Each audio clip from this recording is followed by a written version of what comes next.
Hello friends, എല്ലാവർക്കും സുഖം തന്നെയല്ലേ? ജീനാസ് വേൾഡിലെ പുതിയൊരു വീഡിയോയിലേക്ക് എല്ലാവർക്കും സ്വാഗതം. ഞാൻ ഇന്ന് വന്നിരിക്കുന്നത് ഒരു അച്ചാറിന്റെ റെസിപ്പി ആയിട്ടാണ് കേട്ടോ. ബീറ്റ്റൂട്ടും ഈത്തപ്പഴവും വെളുത്തുള്ളിയും പച്ചമുളകും ഇഞ്ചിയെല്ലാം വെച്ചിട്ട് നമുക്ക് നല്ല അടിപൊളി ഒരു അച്ചാർ ഉണ്ടാക്കാം കേട്ടോ. അപ്പോ അതെങ്ങനെ ഉണ്ടാക്കാൻ നമുക്ക് നോക്കാം. അപ്പോ വീഡിയോയിലേക്ക് പോകാം. അപ്പൊ നമുക്ക് ബീറ്റ്റൂട്ടും ഈത്തപ്പഴവും അച്ചാറാക്കാൻ വേണ്ടിയിട്ട് ബീറ്റ്റൂട്ടും ഈത്തപ്പഴവും വെളുത്തുള്ളിയും ഇഞ്ചിയും പച്ചമുളകും എല്ലാം ഒന്ന് ക്ലീൻ ചെയ്ത് എടുക്കണം കേട്ടോ. ബീറ്റ്റൂട്ടിന്റെ തോലെല്ലാം കളഞ്ഞ് ചെറിയ ചെറിയ കഷ്ണാക്കി എടുക്കുക. ഇതുപോലെ വെളുത്തുള്ളിന്റെ ഇഞ്ചിന്റെ എല്ലാം തോലെല്ലാം കളയുക. അങ്ങനെ ഈത്തപ്പഴത്തിന്റെ കുരുവും കളഞ്ഞു വെക്കണം. അപ്പൊ ആദ്യം അതെല്ലാം ഒന്ന് ചെയ്തെടുക്കാം. അപ്പോൾ ബീറ്റ്റൂട്ടും ഈത്തപ്പഴവും അച്ചാറിന് ഞാനിവിടെ കുറച്ച് കടുക് പൊടിച്ചെടുത്തിട്ടുണ്ട് കേട്ടോ. നിങ്ങൾക്ക് ഇതിന്റെ കടുകിന്റെ പൊടി തന്നെ മേടിക്കാൻ കിട്ടും. ഇല്ലെങ്കിൽ ജസ്റ്റ് ഒന്ന് ഇങ്ങനെ കുത്തിയെടുത്താൽ തന്നെ നമുക്ക് കടുക് ഇങ്ങനെ പൊടിഞ്ഞു കിട്ടും. അത് ആവശ്യമുണ്ട്. പിന്നെ അച്ചാറല്ലേ ആക്കുന്നത്, അപ്പോൾ അച്ചാർ പൊടിയും ഇതിനാവശ്യമുണ്ട്.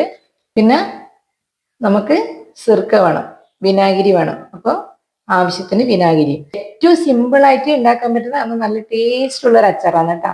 നമ്മൾ കല്യാണത്തിനുള്ള കണ്ണൂരെല്ലാം കല്യാണത്തിന് ബിരിയാണിയിൽ ഉണ്ടാക്കുന്ന സമയത്ത് സൈഡിൽ വിളമ്പുന്ന ഒരു അച്ചാറാണ് കേട്ടോ. ഇത് ഈസിയാണ്, എന്നാൽ നല്ല ടേസ്റ്റുമാണ് കേട്ടോ.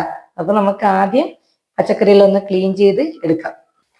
അപ്പൊ നമ്മളെ ബീറ്റ്റൂട്ടും ഈത്തപ്പഴവും അച്ചാറാക്കാൻ വേണ്ടിയിട്ട് ഞങ്ങളുടെ ബീറ്റ്റൂട്ടും എല്ലാം ക്ലീൻ ചെയ്ത് എടുത്തിട്ടുണ്ട് കേട്ടോ. അതിന് നമുക്ക് കട്ട് ചെയ്യാം. ഈത്തപ്പഴം നമ്മൾ കുരുവെല്ലാം കളഞ്ഞ് ഇത് കഴുകി കുരുവെല്ലാം കളഞ്ഞ് എടുത്തു വെച്ചിട്ടുണ്ട്. ഇതും ചെറുതായിട്ട് കട്ട് ചെയ്ത് വെക്കണം. നമുക്ക് ആദ്യം ബീറ്റ്റൂട്ട് കട്ട് ചെയ്യാം. അപ്പൊ ഞാനിവിടെ ബീറ്റ്റൂട്ട് ഈ ഒരു കനത്തിൽ മുറിച്ചിട്ടുണ്ട് കേട്ടോ. അപ്പൊ ഇതിനെ നമുക്കൊന്ന് മിക്സിയിൽ ഇട്ടിട്ടൊന്ന് ക്രഷ് ചെയ്തെടുക്കാം. ബാക്കിയെല്ലാം കട്ട് ചെയ്ത് വെച്ചിട്ടുണ്ട്. അപ്പോൾ ബീറ്റ്റൂട്ട് ക്രഷ് ചെയ്തത് നമുക്കിനി ഈ പാത്രത്തിലേക്ക് ഇട്ട് കൊടുക്കാം കേട്ടോ. ഞാനവിടെ ബീറ്റ്റൂട്ട് ക്രഷ് ചെയ്തെടുത്തിട്ടുണ്ട്. നിങ്ങൾക്ക് ചോപ്പർ ഉണ്ട്, ചോപ്പറിൽ ഇട്ടിട്ട് നിങ്ങൾക്ക് ക്രഷ് ചെയ്തെടുക്കാവുന്നതേ ഉള്ളൂ കേട്ടോ. ഇനി നമുക്ക് ഇതിലേക്ക് എന്ത് ചെയ്യാന്ന് വെച്ചാൽ നമ്മൾ നേരത്തെ ചെറുതായിട്ട് കട്ട് ചെയ്ത് വെച്ച ഈത്തപ്പഴം ഉണ്ടല്ലോ, അത് ഈ ബീറ്റ്റൂട്ടിന്റെ മിക്സിലേക്ക് ചേർത്ത് കൊടുക്കുക. ഈത്തപ്പഴവും ബീറ്റ്റൂട്ടും നന്നായിട്ട് മിക്സ് ചെയ്ത് കൊടുക്കുക. ഈത്തപ്പഴം നമ്മൾ കഴുകിയിട്ട് കട്ട് ചെയ്യുന്നതുകൊണ്ട് പെട്ടെന്ന് കട്ടായി കിട്ടും കേട്ടോ. കുറച്ച് സോഫ്റ്റ് ഈത്തപ്പഴം നോക്കിയിട്ട് എടുത്താൽ മതി, അതാണ് അച്ചാറിന് നല്ലത്. ഇനി നമുക്ക് ഇതിലേക്ക് നമ്മൾ നേരത്തെ കടുക് ചതച്ച് വെച്ചിട്ടില്ലേ, അത് ചേർത്ത് കൊടുക്കാം. ഞാനിവിടെ 2 പച്ചമുളകും ഒരു ചെറിയ കഷ്ണം ഇഞ്ചിയും ചെറുതായിട്ട് അരിഞ്ഞതുണ്ട്, അതും കൂടി നമുക്ക് ഇനി ഇതിലേക്ക് ചേർത്ത് കൊടുക്കാം. ഈ അച്ചാറിനുള്ള പ്രത്യേകത എന്ന് വെച്ചാൽ നമ്മളിത് വഴറ്റേണ്ട ആവശ്യമൊന്നുമില്ല കേട്ടോ. വഴറ്റാണ്ട് തന്നെ ഇത് കുറച്ച് നാൾ തന്നെ നിൽക്കും. ഒരാഴ്ചയിൽ എന്തായാലും ഇരിക്കും കേട്ടോ. കാരണം ഇതിൻ്റെ അകത്ത് നമ്മൾ വെള്ളം ചേർക്കുന്നില്ല, സിർക്ക മാത്രമാണ് ഇതിൻ്റെ അകത്ത് ചേർത്ത് കൊടുക്കുന്നത്. അപ്പോൾ ഇഞ്ചിയും പച്ചമുളകും ഇട്ടിട്ട് നന്നായിട്ടൊന്ന് മിക്സ് ചെയ്യാം. ഞാനിവിടെ 2 ഉണ്ട വെളുത്തുള്ളി എടുത്തിട്ടുണ്ട് കേട്ടോ. നാടൻ വെളുത്തുള്ളിയാണ്. അപ്പോൾ ഇത് ചെറുതായതുകൊണ്ട് ഇതിന് വേറെ കട്ട് ചെയ്യേണ്ട ആവശ്യമൊന്നുമില്ല. വലിയ വെളുത്തുള്ളിയാണ് നിങ്ങൾ ചെറുതായിട്ട് കട്ട് ചെയ്തിട്ട് ഇട്ട് കൊടുക്കണം കേട്ടോ. അപ്പൊ 2 ഉണ്ട വെളുത്തുള്ളി നമുക്ക് ഇതിലേക്ക് ചേർത്ത് കൊടുക്കാം. വെളുത്തുള്ളി പച്ചമുളകെല്ലാം അവനവന്റെ ഇഷ്ടത്തിനനുസരിച്ച് ചേർത്ത് കൊടുക്കുക. വെളുത്തുള്ളിയെല്ലാം കുറച്ച് അധികം ഉണ്ടായാലും അച്ചാർ നല്ല ടേസ്റ്റ് ഉണ്ടാവും കേട്ടോ. അപ്പോൾ വെളുത്തുള്ളിയും ചേർത്ത് കൊടുത്ത് നന്നായിട്ട് മിക്സ് ചെയ്യാം. നമുക്ക് ഇതിലേക്ക് ആവശ്യത്തിന് ഉപ്പ് ചേർത്ത് കൊടുക്കാം. അതിലേക്ക് നമ്മൾ എടുത്തു വെച്ച അച്ചാർ പൊടിയും കൂടി നമുക്ക് ആവശ്യത്തിന് ചേർത്ത് കൊടുക്കാം കേട്ടോ.